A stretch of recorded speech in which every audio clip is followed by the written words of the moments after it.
দেশে এখন কোনো সমাজনীতি নাই। এই দেশের সমাজনীতি না থাকার কারণে নানান সমস্যা আমরা খুঁজে পাই।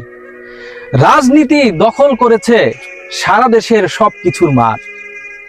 আজকে রাজনীতির আলোচনা চায়ের দোকান এবং মাঠঘাট। রাজনীতির অতিরিক্ত আলোচনায় সমাজ হচ্ছে নষ্ট।